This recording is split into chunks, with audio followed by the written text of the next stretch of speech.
Sastra ada di dalam dirimu sejak engkau belum lahir. Sastra ada dalam dirimu ketika engkau mulai digendong oleh ibumu. Itu semua sastra. Dan itu saya belajar dari umbu.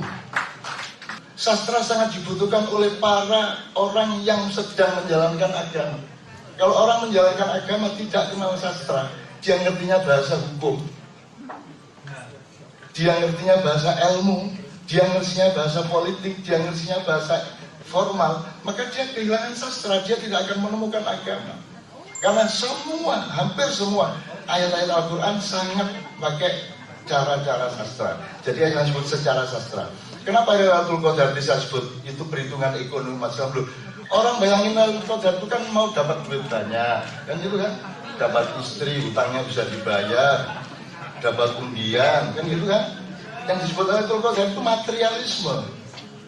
Padahal Lailatul Qadar itu tinggal engkau petik. Kapan saja engkau memetik Al-Quran dari dalam jiwamu. Karena Al-Quran tidak hanya di mushaf, tidak hanya di Android dan iOS, Apple. Al-Quran ada di 3 tempat. Satu yang literer ada di mushaf, yang tertulis, yang sekarang online. Yang kedua, Al-Quran ada di alam semesta. Engkau melihat angin, engkau melihat awan yang berarah, engkau menemukan apa saja. Kalau engkau memakai mata sastra, engkau akan menemukan Tuhan, engkau akan menemukan Al-Quran, engkau akan menemukan yang paling inti dari kehidupan.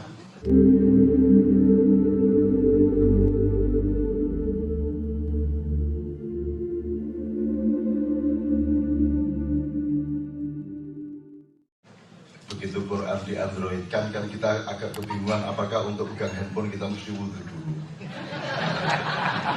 Nah sekarang Horizon itu puisi itu kan tetap estetikanya tidak hanya pada huruf yang tertera, tapi fontnya, kertasnya yang tidak terlalu putih di Horizon itu semua bagian dari estetika puisi dan karya.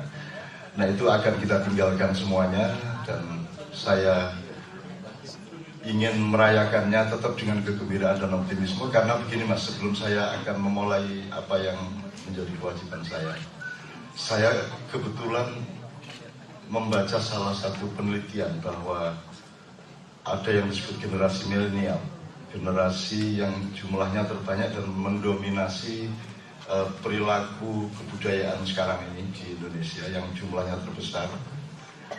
Itu memang mereka minatnya terhadap media cetak itu hanya 4%. Terus televisi 19%, tapi kalau online, media online dan medsos itu 38 dan 38%. Jadi perubahan peralihan hijrahnya Horizon dari cetak ke online ini saya kira memang merupakan jawaban yang sangat akurat terhadap perkembangannya sekarang. Karena pembaca yang utama menjadi sasaran Horizon adalah generasi milenial yang kira-kira umur dari 18 sampai 38 tahun. Yang mereka memiliki ciri utama nomor 1 generasi milenial ini adalah yang di kaki langit itu Mas. Itu pertama memang mereka IT addict. Jadi mereka sangat menjadi pelaku dari online gitu yang kita gaptek gitu Mas. Kemudian mereka juga punya kecenderungan yang sangat kondusif terhadap sastra. Misalnya mereka sangat concern terhadap kesehatan jiwa, sangat concern terhadap kesolehan. Mereka sangat concern terhadap kebebasan berpikir, kebebasan rohaniah dan seterusnya. Jadi memang ini ada generasi yang bukan anak kita. Mungkin mereka anak kita secara sejarah, tapi nilai-nilai yang muncul pada mereka itu seolah-olah ada guru yang lain dari langit. Ya saya tidak tahu. Tapi pokoknya ini ada anak-anak baru yang luar biasa dan mereka juga aktivis sastra online. Jadi Horizon akan punya partner sangat banyak dengan entah majalah, entah apapun, atau sekedar blog-blog saja, tetapi aktivitas sastra sangat marak. Minimum 15 tahun terakhir ini Mas, dari kalangan generasi milenial itu. Jadi saya kira saya akan merayakannya tetap dengan senang, meskipun tidak bisa sambil seperti dulu ngopi, cingkrang, terus merokok dan baca Horizon. Karena Horizon itu hampir seperti Quran kalau bagi sastrawan dan penulis. Jadi kalau puisi saya masuk Horizon itu tuh agak sama dengan naik haji lah. Udah hebatnya, ada karu-karuan. Dan kita itu nunggu Horizon itu sampai stres lah. Kapan terbitnya, Itu kita tunggu, kita incer orang yang mengantarkan Horizon itu ke kios-kios itu dan seterusnya. Itu yang pertama. Yang kedua, Mas Taufik, saya sudah mempersiapkan 15 halaman orasi ini, tapi saya tidak pernah yakin kepada isinya dan tidak pernah percaya bahwa itu tepat untuk Anda semua. Ada beberapa sebab, tapi saya kemukakan pelan-pelan. Yang pertama, saya ingin melaporkan saja. Kebetulan saya juga menyebut Brida Kusumba di makalah ini. Kemudian tadi anaknya Mbak Neno juga membawakan di Uzbekistan, gitu ya. Aku tiba-tiba teringat Umbu. Nah, kebetulan saya nanti sore itu ke Bali karena kita akan ketemu Umbu. Saya akan ketemu Umbu, dan Umbu itu mulai bulan Mei kemarin membaca puisi untuk pertama kalinya setelah sekian puluh tahun lah, 40 tahun lah. Mas Taufik kan belum pernah melihat Umbu baca puisi, karena Umbu adalah puisi. Kan lucu kalau puisi baca puisi gitu. Nah, dia baca puisi setiap tanggal 27 malam. Jadi besok malam dia akan baca puisi di rumah puisi di Denpasar. Kemudian Umbu ini selalu berpuasa selama 40 tahun setiap tanggal 27, Mas. Setiap 20, pokoknya dia sama 27 ini agak mistik lah dia. Pokoknya dia bulan Mei kemarin mulai tanggal 1 sampai tanggal 27 Mei dia berpuasa. Sebenarnya puasa tidak berat bagi seorang Umbu karena hidupnya memang puasa, karena yang disebut makannya Umbu itu cuma jam 7, 8, 9 pagi itu dia sarapan. Setelah itu dia tidak makan sampai malam, sekali-sekali saja kalau dia traktir, kemudian makan lagi paginya gitu. Karena mustahil Umbu yang traktir, karena dia beda sama yang lain-lain. Jadi Umbu ini sangat puisi. Jadi ketika kemudian saya mengkaitkan dengan cerpennya Joni tadi, saya melihat kenapa ada kecemasan-kecemasan mengenai loudspeaker, kenapa Islam itu tampil ke manusia itu pada wilayah nizamiyah, sakofiyah, pada wilayah simbolik kultural, ya tidak cukup substansial, esensial gitu ya. Jadi Islam itu tampil dengan peci, ya. Tapi saya pakai peci ini hanya karena saya belum keramas, sehingga rambut saya akan tidak karu-karuan, sehingga ini tidak ada hubungan dengan Islam. Ini hubungannya sama nasionalisme Republik Indonesia karena putih dan merah di atasnya. Itu karena kenapa umat Islam kita kayak gini, kenapa orang mementingkan simbol, kenapa Islam ditampilkan dengan peci, dengan hafal Quran, dengan serban, dengan segala macam yang sifatnya simbolik, karena mereka memperlakukan Islam secara ekonomi, tidak secara sastrawi. Ini bahasa saya. Karena 70% Al-Quran memakai bahasa sastra. Memakai bahasa sastra. Ambil satu ayat, saya akan jelaskan bahwa itu sastra. Jadi sastra itu bukan hanya benda, materi atau suatu dimensi, tapi sastra itu juga sebuah torikoh, sebuah metodologi, sebuah getaran. Dia adalah sesuatu yang mengalir, dia bukan airnya, dia alirannya. Dia bukan udaranya, dia sapuannya, kan begitu. Dia bukan lautnya, dia gelombangnya. Itulah sastra. Maka karya sastra hanya salah satu alat untuk mengantarkan manusia kepada sastra. Dan saya ingin menegaskan bahwa sastra ini lebih daripada yang kita sangka selama ini. Lebih dari yang kita sangka. Kita pikir sastra hanya ada di Horizon dan majalah-majalah. Tidak. Sastra ada di dalam dirimu sejak engkau belum lahir. Sastra ada dalam dirimu ketika engkau mulai digendong oleh ibumu. Itu semua sastra. Dan itu saya belajar dari Umbu. Jadi sastra itu dibutuhkan tidak hanya oleh anak SMA. Sastra sangat dibutuhkan oleh para orang yang sedang menjalankan agama. Kalau orang menjalankan agama tidak kenal sastra, dia ngertinya bahasa hukum, dia ngertinya bahasa ilmu, dia ngertinya bahasa politik, dia ngertinya bahasa formal, maka dia kehilangan sastra, dia tidak akan menemukan agama. Karena hampir semua ayat-ayat Al-Quran sangat pakai cara-cara sastra. Jadi yang disebut secara sastra. Kenapa Lailatul Qadar disebut itu perhitungan ekonomi masalah? Orang bayangin Lailatul Qadar itu kan mau dapat duit banyak, kan gitu kan? Dapat istri, hutangnya bisa dibayar, dapat undian, kan gitu kan? Yang disebut Lailatul Qadar itu materialisme. Padahal Lailatul Qadar itu tinggal engkau petik. Kapan saja engkau memetik Al-Quran, dari dalam jiwamu. Karena Al-Quran tidak hanya di mushaf, tidak hanya di Android dan iOS, Apple.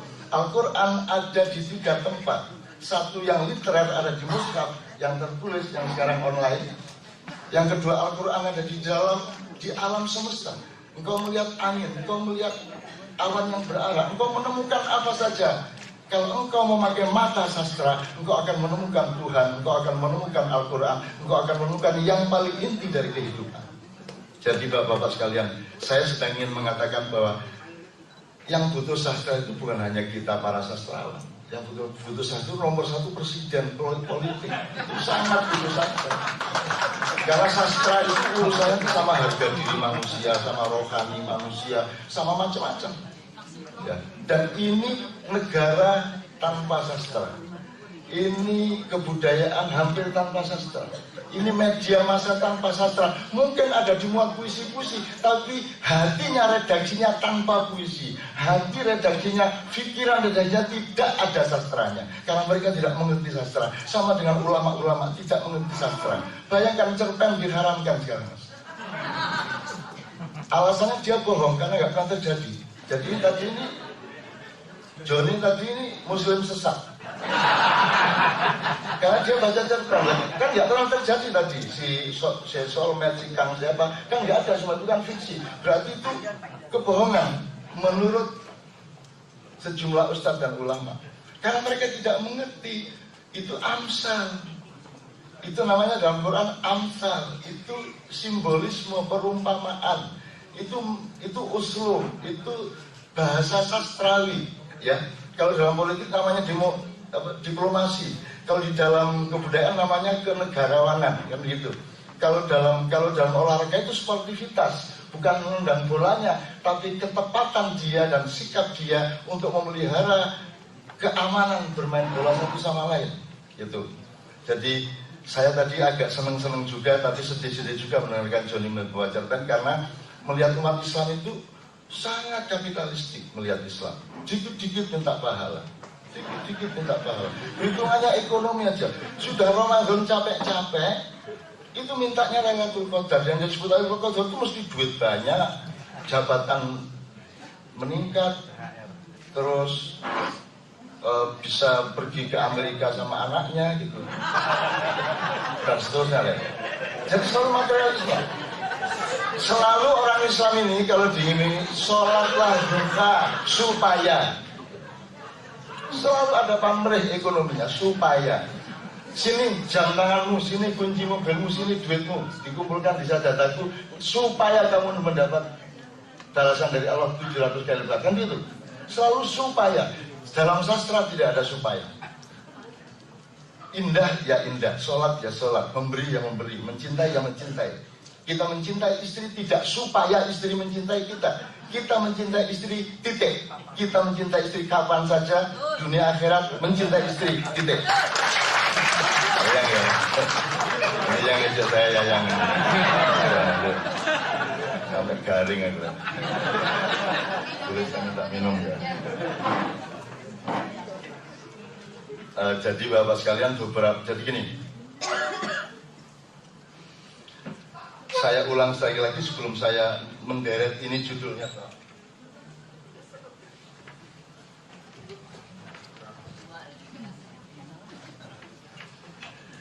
Jadi yang butuh sastra itu semua, asal Anda manusia Anda butuh sastra, karena sastra itu part of you. Allah sendiri menciptakan alam semesta karena rasa sastra, karena kerinduan, karena getaran, kan gitu. Dan kata-kata mengenai Tuhan, informasi mengenai Tuhan semua harus difahami secara sastra. Nggak bisa kalau misalnya Allah Maha Besar, terus Anda bayangin sak gunung gitu. Kalau Anda pakai bahasa materi sak gunung. Kalau Anda Allah Maha Sayang terus suka gandeng orang itu, gimana? Kalau pakai bahasa sastra, Anda akan dinamis. Misalnya Allahu Akbar. Sorry ini yang beragama tidak Islam. Saya hanya menjelaskan betapa dasarnya sastra yang menandakan manusia itu menjadi manusia karena ada sastra itu. Allahu Akbar itu maknanya bukan Allah Maha Besar. Maknanya adalah Allah yang maha lebih besar. Kalau Allah Maha Besar, bahasa Arabnya Allahu Kabir. Kalau manusia, An-Nasu atau Insanu Kabir, K-nya yang panjang. Kalau Allah Kabir, B-nya yang panjang. Tapi kalau Akbar itu more than you feel, and always more and more, all the time more. Jadi setiap kali kita menemukan Allah lebih dahsyat daripada yang selama ini saya bayangkan, terus ketemu pengalaman apalagi Allah lebih dahsyat lagi, maka dia sebut Allahu Akbar. Gitu. Makanya Allahu Akbar kalau bisa dinyanyikan dengan sapuan-sapuan seperti musiknya Bimbo yang membawakan, kan bayangin kalau musiknya Mas Taufik dibawakan dengan jidot atau dengan dangdutan, kan tidak cocok, kan ada level-level musik. Nah sekarang takbiran saja yang seharusnya tanpa bunyi yang lain, seharusnya kalaupun ada bunyi, kalau bisa sapuan atau tiupan, jangan pukulan. Nah sekarang kan resmi itu Allah, gitu. Jadi iki drum band takbiran kan gitu. Jadi Bapak sekalian, saya kira kesadaran sastra ini betul-betul menurun luar biasa. Dan Harrison bisa hidup sampai 50 tahun dan sekarang kita launching online-nya. Itu menurut saya, kalau tidak Allah kasih Kak Atik, kalau tidak Allah kasih Ford Foundation, kalau Allah tidak kasih hidayah kepada Mas Taufik dan semua yang selama ini bekerja bersama beliau keliling Indonesia, saya kira tidak akan pernah terjadi. Nah, untuk itu yang terakhir, saya sudah menuliskannya. Yang tadi saya di pertama ini saya menjelaskan yang sastra milenial. Itu jadi kategorisasi dan pemetaan pasar sastra sekarang itu sebenarnya sangat tinggi, tapi di kalangan anak-anak milenial umur 18 sampai 38 kira-kira. Jadi kalau kayak saya ini sudah namanya generasi baby boomers, generasi yang doktriner, generasi yang kok kudu ngene kok ngono, kok gini, harusnya begini kok begitu, udah bisanya mikir gitu dok. Dia tidak punya dinamika dan tidak punya tidak punya ruang yang luas untuk kemungkinan. Jadi sastra itu ruang kemungkinannya sangat luas. Bayangin kalau Beri Daku Sumba gitu ya, Beri Daku Sumba, terus dipahami dengan bahasa Badan Pertahanan Nasional. Iki karepe ya apa Mas Taufik iki? Pulau Sumba dikokon ngekekno dheweke ngono piye? Bagaimana what do you mean by Beri Daku Sumba? Apa pulaunya disuruh kasih? Oh banyak bagaimana? Terus bagaimana caranya? Penduduk Sumba itu saya di sini sudah sebut. Terus mereka ditransmigrasikan kemana penduduk Sumba kalau pulaunya diminta oleh Mas Taufik? Jadi kalau kita nggak paham bahasa sastra, rusak negara ini. Nggak ngerti, jadi presidennya nggak ngerti diplomasi, nggak ngerti ngomong halus, nggak ngerti ngomong yang agak yang pingpong gitu loh, atau biliar gitu loh. Nggak lantas kalau ngeguling tuh larinya ke sana, nggak, kan bisa begini kan gitu. Itu namanya sastra. Sastra punya kehalusan yang luar biasa. Ketika Allah mengatakan Rabbana ma khalaqta hadza batila, wahai Tuhan, tidaklah sia-sia semua ini engkau ciptakan. Itu kan yang ngomong bukan Tuhan. Tuhan ngasih contoh kalimat, dan yang ngomong harus kita. Rabbana berarti kita, wahai Tuhan, kita yang ngomong. Nah, itu kalau Anda tidak memakai kepekaan sastra, Anda tidak bisa dong tiba-tiba ngomong Rabbana ma khalaqta hadzal batila. Tidak bisa Anda tiba-tiba ngomong Allahu Akbar. Apanya yang Allahu Akbar? Kamu kok tiba-tiba Allahu Akbar? Apanya yang Allahu Akbar? Kan mesti mengalami dulu, meneliti dulu, mendalami dulu, menghayati dulu dan seterusnya, sehingga dia menemukan ya Allah tidak sia-sia engkau ciptakan apa saja, sehingga kita ucapkan Rabbana ma khalaqta hadzal batila.